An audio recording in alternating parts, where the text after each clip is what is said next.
I killed my older sister when I was 3 years old.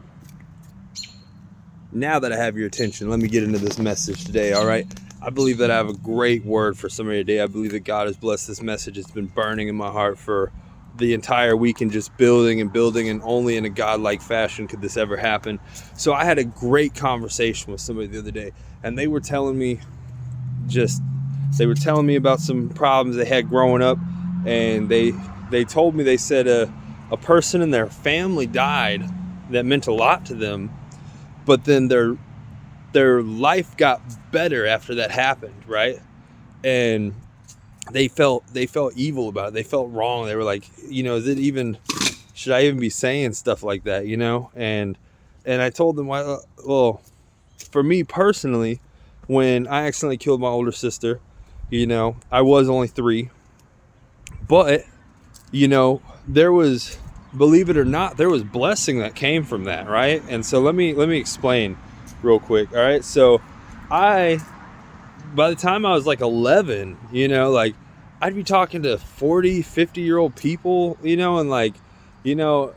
and they would be going through mourning or something like that, and I would say something that would help bring them comfort, right? And so I was like, even as a young child, I was like, this isn't natural. This isn't normal. Like, I should not be consoling grown adults. I should not be able to bring comfort, right?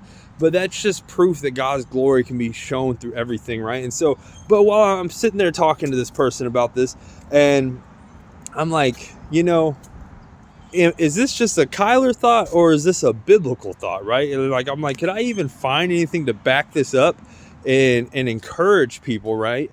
And it took all of 2 seconds for me to realize, like, wait, we believe in Jesus, who literally had to die for our lives to be better, and I mean, I'm sure life was great when Jesus was here, don't get me wrong, but like, literally his death made lives better. That if he didn't die, we would have never received the Holy Spirit, right? And so, and my encouragement is like, look, the Bible even grants us time to mourn for people, but we have got to choose how we do that, how we honor the people that passed that we loved, right?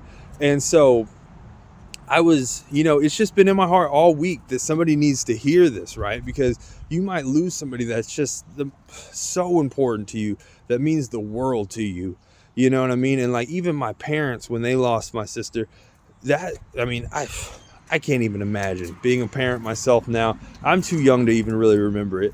But, they are 2 of the strongest people I know. And this is a perfect opportunity for me to say Happy Mother's Day to my mom, if you're listening. I love you. But they came together, right, and beat statistics that said that they would end up in divorce, right? And they came together and are 2 of the strongest people I know, and have became some of the greatest examples for Christ, because they did not let that death define them, right? And so I was reading in 2 Samuel chapter 24 yesterday, and it knocked me right across the face, right? And I had heard about this, right? God cursed Samuel, or punished Samuel rather, for taking a census. Now, I never understood the importance of it, right? And thank God for footnotes, because even just reading it, I might not have understood. But when I'm reading about this, right, so Samuel goes ahead. He's already been knocking armies down and stuff like that.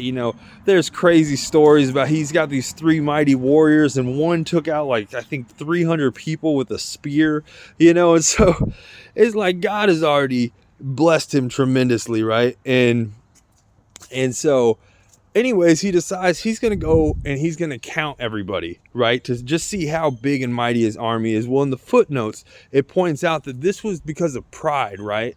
And this is also just so, just like anything, we might take inventory of what we got going on just to see how well we can manage something, even our money and blah, blah, blah, and so, but God was like upset with Samuel King David, I'm sorry.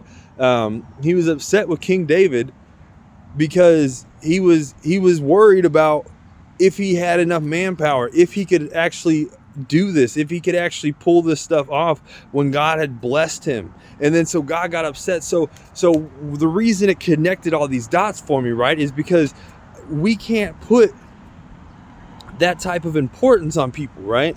We can't lose somebody and let that be the end of our lives, right? We can't lose somebody and be like, now I can't move on. Now I can't move forward. That's not the God that we serve, right? And I'm not saying that everybody that gets taken from us, I'm not sitting here being unremorseful or, unempathetic to anybody. I'm just saying we cannot let that define us, right? We have got to move forward. God has great plans for us. A lot of times we love somebody, but then whenever that person's gone, that could be the open door that God's been waiting for to give you time to activate things within inside of you. So, and even if it's not a person, right? Even if it's a job, even if it's materials or things that are holding you back, like maybe you had a fancy car and that thing broke down or something. I'm just spitballing here, but there could be something that gets removed from your life, and regardless, you know what I mean? We cannot hold inventory of it. We cannot be like King David taking a census on this stuff when God's already blessed us and promised us that he's going to take care of us. Anyways, I hope some of these dots are connecting. It feels all over the place. It honestly feels like a morbid thing, but it started off as an innocent conversation for me with a friend. And whenever I saw the encouragement I was able to bring to them with my own story. And then when I started thinking, how is this biblical, or am I just being a weirdo that's just like hip hip hooray for death? Then I thought about it, who we serve, Jesus Christ, who literally had to die. God knew the importance that death, and not just death, but the removal of even a great thing can do for a whole generation, for a whole world, for a whole people, for everybody he created. He knew that the removal of the greatest thing he ever created was the greatest thing for us. Come on now. I felt that when I just said that. Thank you, Holy Spirit, for moving through me. I pray this message connects. I love y'all so much. I hope y'all have a wonderful Mother's Day. Peace.